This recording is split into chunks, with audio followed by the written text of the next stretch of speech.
Graça e paz, uma boa noite a você. É uma alegria muito grande nós começarmos mais uma reunião de oração e estudo da Palavra de Deus, concentrados na presença do nosso Salvador, nosso Senhor Jesus Cristo, aquele que era, que é e que há de vir para nos buscar no grandioso e glorioso dia da sua segunda vinda. Você é muito bem-vindo a participar conosco de mais uma reunião de oração e aqui nós desfrutamos de bons momentos na presença de Deus. Aqui nós entregamos ao Senhor todas as nossas petições, agradecemos a Ele, nós nos confessamos uns aos outros os nossos pedidos de oração e também partilhamos da palavra do Senhor, que sempre nos edifica, que sempre nos fala do Evangelho, nos fala a respeito de Cristo, da graça de Deus e também da necessidade de nos convertermos a esse Deus de todo o nosso coração.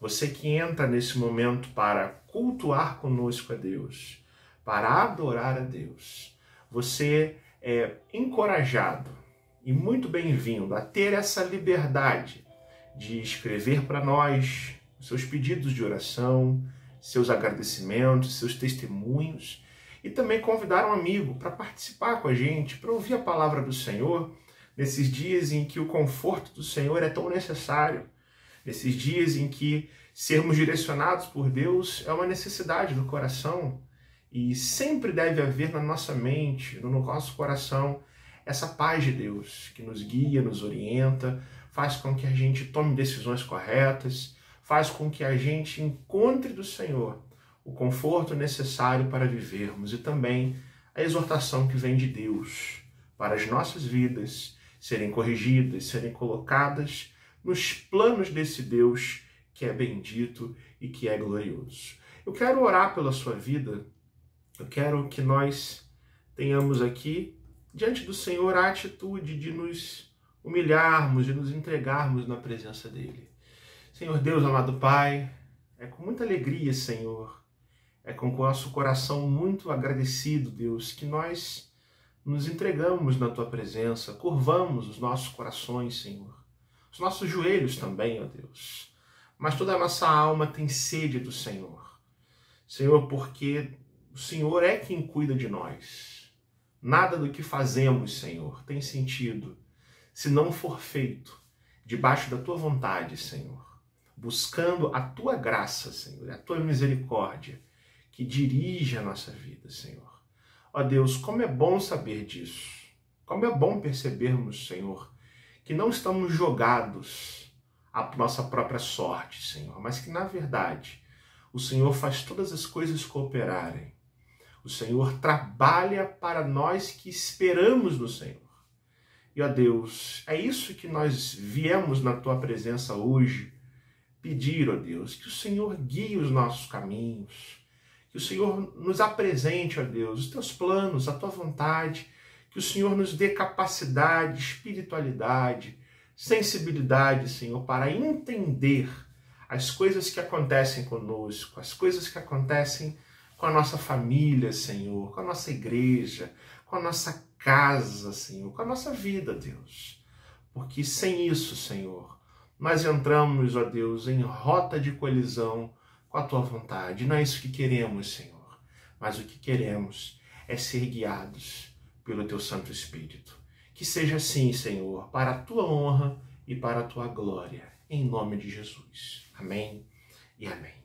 Eu quero pensar com você hoje na responsabilidade humana que vem pelo fato de nós sermos mais do que vencedores. E eu convido para isso que você abra a sua Bíblia na carta de Paulo aos Romanos, capítulo 8, versículos 12 e 13, como você já sabe, e a gente sempre repete aqui, nós estamos estudando o tema mais do que vencedores, isso porque cremos que a nossa vitória, ela vem do Senhor Jesus, ela não é uma vitória conquistada pelo nosso esforço ou pelas nossas habilidades, mas sim pelo nosso Senhor Jesus Cristo na cruz do Calvário.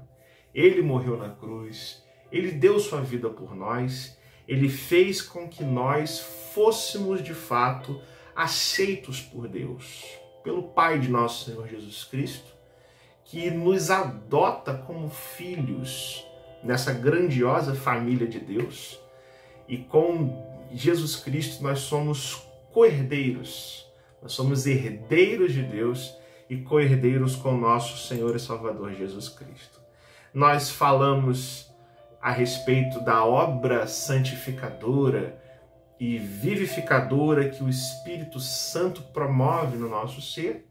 E hoje eu quero falar para vocês um pouco a respeito da responsabilidade humana, um pouco da nossa necessidade de a gente reagir à verdade de Deus, que soberanamente nos elegeu, nos salvou, enviou o seu Filho, que começou em nós uma boa obra, mas que nós devemos, à luz da palavra de Deus, nos termos uma reação, devemos nos portar de forma digna desse evangelho que nos alcançou, nos revestindo, portanto, como eleitos de Deus.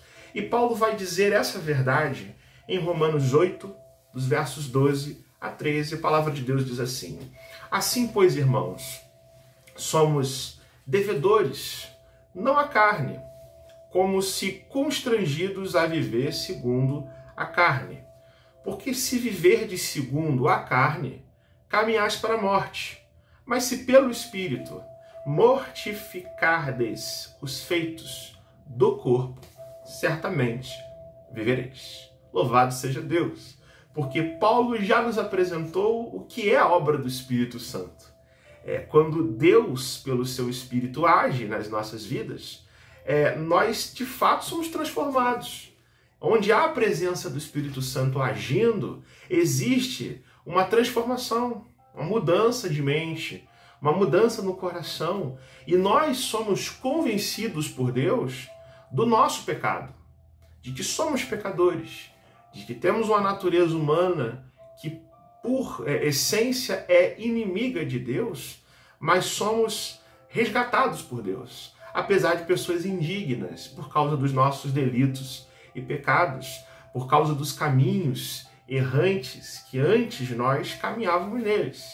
E aí Deus, pelo seu Espírito, nos convence de que somos pecadores, confirmando no nosso coração essa verdade. Deus faz com que a gente se volte para Ele, que a gente o busque, para que a gente esteja adorando esse Deus, que a gente tenha a capacidade de confessar a Deus os nossos delitos e pecados. E a gente vê que o Espírito de Deus é, portanto, vida. É o que Paulo diz no texto anterior. O Espírito de Deus é vida por causa da justiça. O Espírito de Deus nos vivifica, nos torna vivos, espiritualmente falando, não mais pessoas mortas e apodrecidas no pecado, em razão apenas de Deus nos ter justificado por meio de Cristo. Cristo pagou o nosso pecado na cruz. E por causa do fato de Cristo ter pagado a nossa conta, a nossa dívida impagável naquela cruz, Deus não nos imputa mais os nossos pecados. Deus não coloca mais na nossa conta, mas sim na conta de Cristo, quando eu e você estamos em Cristo. Por isso, Paulo vai falar 1, 2, 3, 4, inúmeras vezes a expressão estar em Cristo. Eleitos de Deus em Cristo, revestivos como eleitos de Deus em Cristo. Quem está em Cristo é nova criatura. Por isso é importante que o crente, primeira coisa, ele esteja em Cristo. Tenha a Cristo, permaneça em Cristo e Cristo permaneça no seu coração, a fim de que tudo isso se visibilize, se opere, se transforme na vida, né? E agora, nesses 2 versículos, Paulo vai expor, né? Ele expôs a obra do Espírito Santo e ele vai expor uma exortação, na verdade. Ele vai exortar a sua igreja, vai nos exortar quanto à responsabilidade humana que existe para nós com relação ao chamado de Deus para a salvação e para a santificação das nossas vidas. E é isso que ele vai dizer, especialmente no final do versículo 13, porque nós precisamos mortificar os feitos do nosso corpo. E é isso que nós já vamos entender. Primeiro, Paulo nos mostra que eu e você temos responsabilidade diante de Deus. Não de fazer boas obras para sermos salvos. Não. A nossa responsabilidade, ela decorre do fato de que Cristo fez uma grandiosa obra naquela cruz, nos salvando, nos redimindo. E, portanto, essa responsabilidade humana, e quando falamos de responsabilidade humana, nós estamos dizendo exatamente que eu e você somos chamados por Deus a andarmos com Ele. É simples assim. Nós somos exortados pela palavra do Senhor que a gente precisa tomar uma decisão de fato, considerando o fato de que Deus já se decidiu por nós em nos salvar. Esse evangelho nos impacta a reagir a essa luz que brilha sobre as nossas vidas, né? Então essa responsabilidade nossa não é independente de Deus, e a gente precisa perceber, a começo de conversa, que a nossa salvação não é 50% obra nossa e 50% obra de Deus. Não. Na verdade, é 100% dom de Deus do começo ao fim. E por que dizemos isso? Paulo vai dizer aqui em Romanos 8 que é pelo Espírito que os filhos de Deus devem destruir os maus procedimentos do seu corpo. Isso está no versículo 13. Paulo diz que é pelo Espírito que os filhos de Deus estão sendo guiados. É o versículo seguinte, o 14. E é pelo Espírito que os filhos de Deus são movidos a clamar aquela expressão tão bonita, Abba, Pai, indicando intimidade com Deus. É o verso 15. E é do Espírito que os filhos de Deus recebem essa certeza de que de fato são adotados como filho de Deus. Verso 16. Agora, meus irmãos, isso não muda o fato de que aqueles que são alcançados pela salvação e transformados em filhos de Deus por meio de Cristo e por meio da obra do Espírito, convence a gente disso. Isso não muda o fato de que nós que somos assim, que estamos em Cristo, devemos continuar a agir tendo uma obrigação diante do Senhor a cumprir.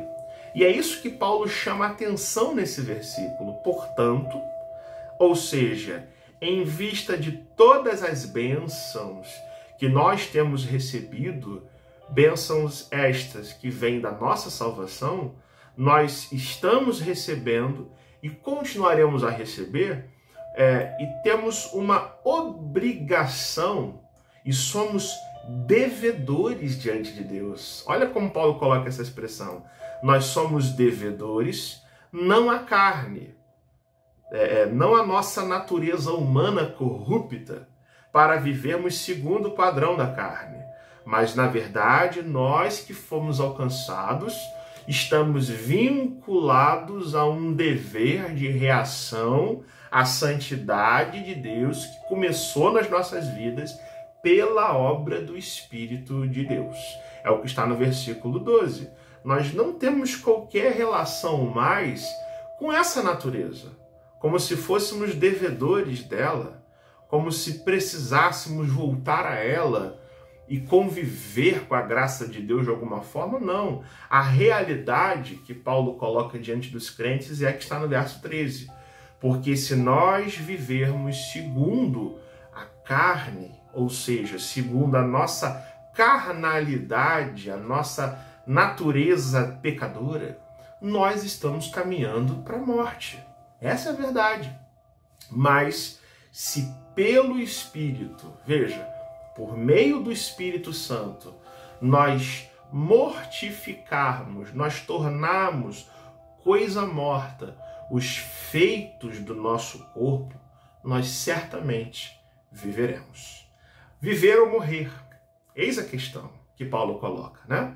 É interessante que a vida com Deus se alcança também quando nós fazemos morrer pelo Espírito de Deus, e que isso fique claro, nós fazemos morrer a nossa natureza carnal, mas a nossa morte espiritual é causada quando nós decidimos viver essa mesma natureza.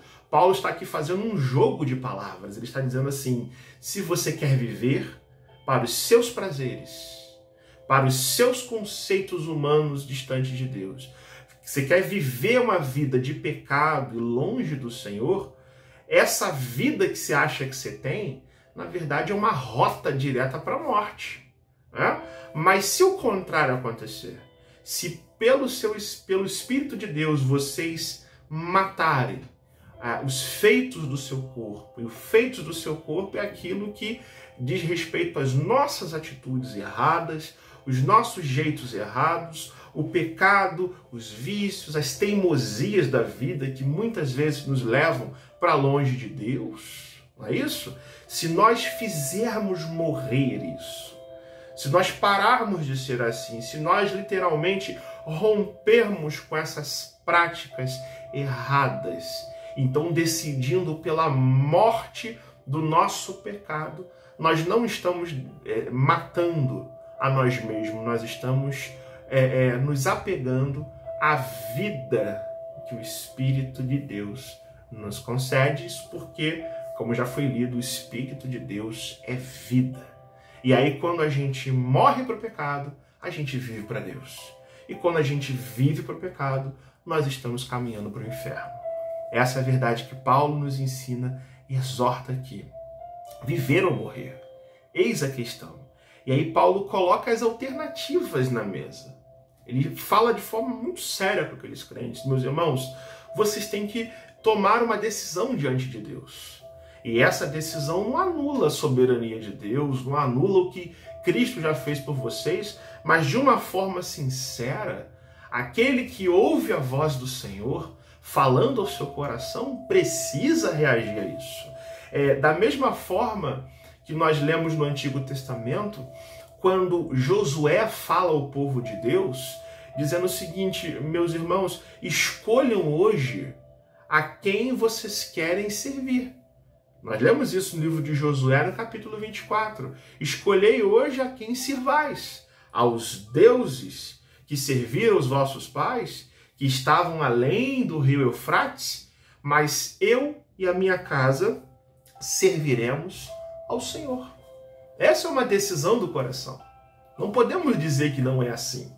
Deus nos chama a de fato nos apegarmos a essa graça. Da mesma forma, nós lemos que o profeta Elias, quando estava diante dos profetas de Baal, antes de confrontar os profetas de Baal, o profeta Elias se vira para o povo de Israel e diz assim: filhos de Israel, até quando vocês vão cochear entre dois pensamentos? Até quando vocês vão ficar em cima do muro? Até quando vocês vão viver para Deus e viver para Baal ao mesmo tempo? E Elias faz uma advertência a esse povo: se o Senhor é Deus, segui-o. Se é Baal, segui-o. Veja como a Escritura tem horas que ela nos chama para esse confronto. Se o Senhor é Deus, siga-o, ok? Se é Baal, se é Astarotes, se é bezerros de ouro, os deuses de vocês, se é o dinheiro, se é as taças dos prazeres, se é qualquer outra coisa que você idolatre e você queira caminhar com esse ídolo, então siga-o. O profeta fala isso. Mas se o Senhor, o Deus de Israel, que é também o Deus e Pai de nosso Senhor Jesus Cristo, é Deus, então você não tem outra opção. Siga-o, mas em cima do muro não dá para os filhos de Deus ficarem. Os filhos de Deus são chamados a uma reação sincera a essa graça de Deus, né? Desse mesmo modo, Deus nos chama para um acerto de contas. A quem hoje o nosso coração deseja seguir? A Deus ou ao nosso coração enganoso? Ao Senhor ou a nossa felicidade em primeiro lugar? A vontade de Deus ou aos nossos próprios desejos? Deus nos chama, meus irmãos, a gente tomar uma decisão diante dele. E isso, de modo algum, é incompatível com a graça soberana desse Deus. O nosso Senhor Jesus Cristo nos diz que quem não é a favor do reino dele é automaticamente contra ele mesmo. E aquele que não decide, aquele que vive uma vida indecisa, está decidindo contra Cristo e não a favor de Cristo. Quem com Cristo não se ajunta é espalhado. Nosso Senhor e Salvador nos diz que ele é a videira verdadeira e o Pai é o agricultor, sendo que todo ramo que com ele se ajunta e dá frutos, o Pai limpa para que dê mais fruto ainda. Mas aqueles que não frutificam, o Pai corta e atira o fogo. O nosso Senhor Jesus nos chama a gente reagir à sua graça. Ele nos amou e ele deu sua vida por nós, e assim nós devemos amar a Jesus, viver para Deus, em resposta a essa vida que Deus nos dá por meio de Cristo, fazendo morrer os nossos maus caminhos, sempre guiados pelo Espírito de Deus. Se nós, pelo Espírito, tornarmos mortos, rompermos com as nossas atitudes erradas, com o nosso jeito errado, e isso, queridos, Paulo não está falando apenas para pessoas não crentes. Ele fala com muito carinho a pessoas convertidas, que apesar de terem ouvido o Evangelho, continuam a viver do mesmo jeito errante, com os mesmos pecados, os mesmos vícios, as mesmas manias erradas, os mesmos apetites, as mesmas teimosias de vida, como se antes vivessem os pecados e erros do tempo em que essas pessoas não eram convertidas. Há muitas pessoas na igreja em Roma que haviam se voltado para Deus, mas tinham enormes dificuldades de romper com as práticas pagãs, com as manias, com os jeitos errados da vida. E é isso que Paulo vai dizer aqui. Olha, se vocês foram alcançados por essa graça, se Deus já fez tudo, por que vocês não podem, então, combater o mau procedimento de vocês, matando de fato os feitos do corpo? Vejam como a linguagem é pesada. Não é tolerando uma vida de pecados, mas é rompendo com os pecados. Cristo não morreu na cruz, meus irmãos, para consolar uma vida de pecado. Cristo morreu na cruz para limpar o nosso pecado, para que a gente fosse morto para o pecado e morrendo junto com ele naquela cruz. Essa é uma verdade que não só os descrentes precisam, mas você que crê em Jesus, você e eu que somos pessoas que vivem já de fato para Deus, precisamos constantemente nos lembrar disso, porque é muito fácil nós nos acostumarmos com a vida cristã, é muito fácil nós termos um nome de crente e a gente não mortificar os feitos do nosso corpo. Paulo está falando para uma igreja. Essa carta foi lida nesta igreja. E essa igreja ouve a exortação que vem do Senhor, sempre com base na graça de Deus, sempre com base na capacidade que o Espírito Santo nos dá de fazer isso, de combatermos nossos pecados, de morrermos para a nossa antiga vida e, de fato, de verdade, servirmos ao Senhor Jesus, que é o Senhor da vida. Pense nessas coisas, meus irmãos. Medite, reflita. Coloque seu coração diante do Senhor em oração. E que Deus te abençoe.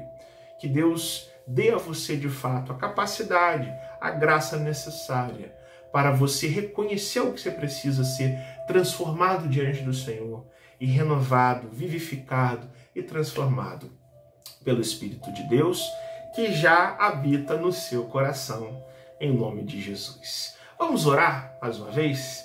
Seus pedidos de oração eu acredito que, espero que já estejam aqui colocados, e mesmo que não estejam, nós vamos orar pela sua vida e pelos pedidos que você fez no WhatsApp, pelos pedidos que você tiver a necessidade, a liberdade de compartilhar com a gente, para que a gente, mesmo após esse estudo, essa reunião, a gente ore e se mantenha em oração e vigilância junto com você. Vamos fechar os nossos olhos então. Deus bendito, amado Pai, louvado seja o teu nome, Senhor.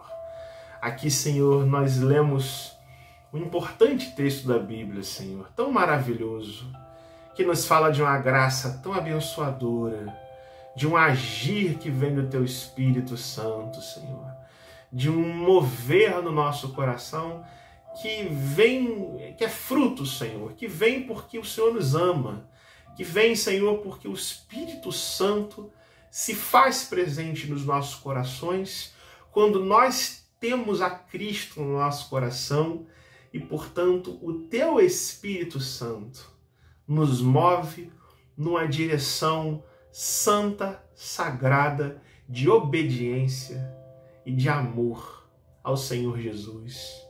A ti, Senhor, toda a honra e toda a glória, Senhor. É isso que nós precisamos hoje, meu Deus. Nós somos necessitados, sim, Senhor, de tantas coisas. Mas, Senhor, esta é uma área da vida que nós precisamos muito da tua transformação, Senhor. Que é a nossa santificação.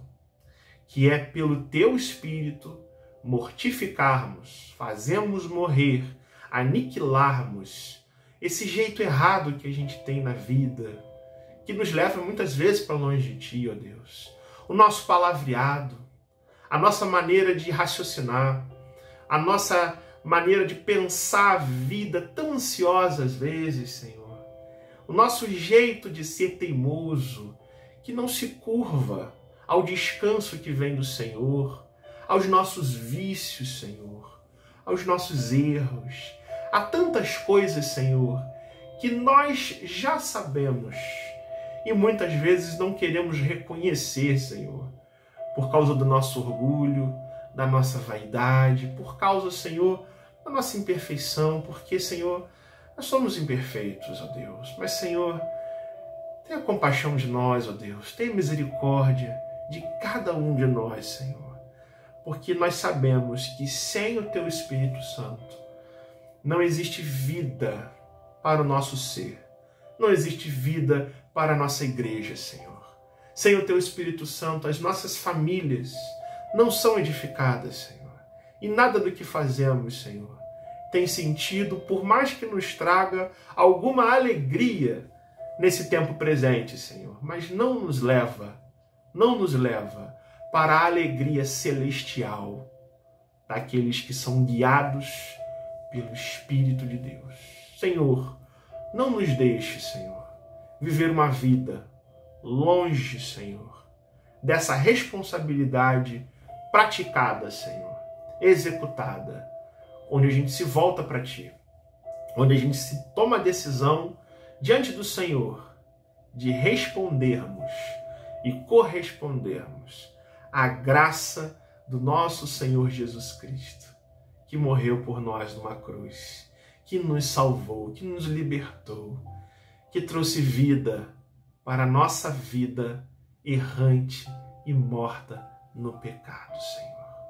Do mesmo modo, Senhor, com o mesmo poder que o Senhor nos salvou e nos ressuscitou, juntamente com o seu Filho amado Jesus Cristo, nosso Senhor, aqui nós te entregamos os pedidos de oração, Senhor, as enfermidades, os nossos amigos e irmãos, os nossos queridos amigos, conhecidos, parentes, aqueles que foram atingidos pela pandemia, aqueles que estão passando necessidades financeiras, emocionais, espirituais, Senhor, precisando de uma cura que vem do Senhor, seja para o corpo ou para a alma, em virtude, Senhor, deste tempo difícil em que nós estamos vivendo, Senhor. Nós te pedimos em nome de Jesus, que o Senhor venha com a tua cura, com a tua graça, com o teu perdão, com o teu toque nos corações, Senhor, com a salvação que vem do Senhor.